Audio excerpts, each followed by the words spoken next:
side ঘোষণা হোৱাৰ পিছত প্ৰথমবাৰ চৰাইদেউলৈ আহিছে কি ক'ব প্ৰথম খুব ভাল লাগিছে অসমীয়া জাতিয়ে বিশ্বৰ মানচিত্ৰত এটা শক্তিশালী পৰিচয় বুটলিবলৈ সক্ষম হ'ল আৰু ইয়াৰ বাবে আহোম স্বৰ্গদেউসকলক মই কোটি কোটি প্ৰণিপাত যাচিছোঁ গভীৰ শ্ৰদ্ধাঞ্জলি জ্ঞাপন কৰিছোঁ আৰু তেখেতসকলৰ শাসনকালত যিখিনি সভ্যতা সংস্কৃতি আমাৰ প্ৰকাশ পালে আৰু প্ৰতিষ্ঠা পালে আৰু সৌগৌৰৱজল সেই 600 বছৰ ৰাজত্বৰ আজি অসমীয়া জাতিক বিশ্বৰ অন্যতম শক্তিশালী জাতি হিচাপে পৰিচয় কৰাই দিলে গতিকে এতিয়া পৃথিৱীয়ে চৰাইদেউ মৈদামৰ প্ৰতি আগ্ৰহ বৃদ্ধি হৈছে আৰু ইয়াক জনাৰ ইচ্ছা প্ৰকাশ কৰিছে ইয়াৰ মহত্ব ইয়াৰ গুৰুত্ব ইয়াৰ মহানতা বিশালতা এই সকলোবিলাক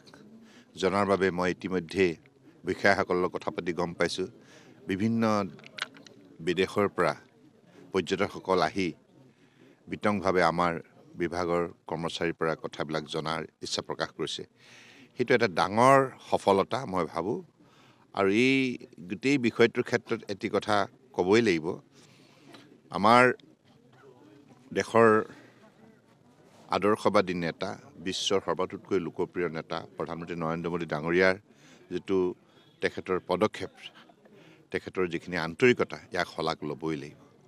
লগতে অসম চৰকাৰৰ মাননীয় মুখ্যমন্ত্ৰী ডাঙৰীয়াকো মই শলাগ লৈছোঁ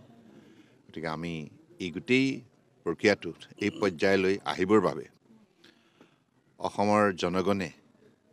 যিখিনি আন্তৰিকতা যিখিনি প্ৰচেষ্টা হাতত ল'লে তাৰ ফলশ্ৰুতিত আজি আমি এনেধৰণে স্বীকৃতি বুটলিবলৈ সক্ষম হৈছোঁ গতিকে স্বৰ্গদেউসকলৰ আদৰ্শ স্বৰ্গদেউসকলৰ কৰ্মৰাজিক আমি জীয়াই ৰাখিব লাগিব কাৰণ তেখেতসকলে আমাক শিকালে যে কেনেধৰণে বিশ্বৰ মানচিত্ৰত আজি প্ৰায় 800 কোটি জনতাই বসবাস কৰা এই বিশ্বৰ মানচিত্ৰত অসমীয়া জাতিয়ে প্ৰতিষ্ঠা লাভ কৰিব পাৰে আৰু ইয়াৰ বাবে আমাৰ নিষ্ঠা একাগ্ৰতা দেশপ্ৰেম শ্ৰদ্ধা ভক্তি এই সকলোবিলাক কথা আৰু ৰাজনৈতিক বিচক্ষণতা লগতে মানৱতা আৰু কৃষ্টি সংস্কৃতি আধ্যাত্মিক চিন্তাধাৰা আৰু সমন্বয় এই কথাবিলাক যে আমি গুৰুত্ব দি যাব লাগিব কাৰণ স্বৰ্গদেউ চাওলুং চুকাফাই ত্ৰয়োদশ শতিকাতে আৰম্ভ কৰিলে যে সকলোকে লৈ আমি আমাৰ ৰাজ্যখনৰ জনতাৰ উন্নয়নৰ বাবে কাম কৰিম সেই যে মহান মানৱীয় দৃষ্টিভংগী সাৰ্বজনীন মানৱীয় যিটো নীতি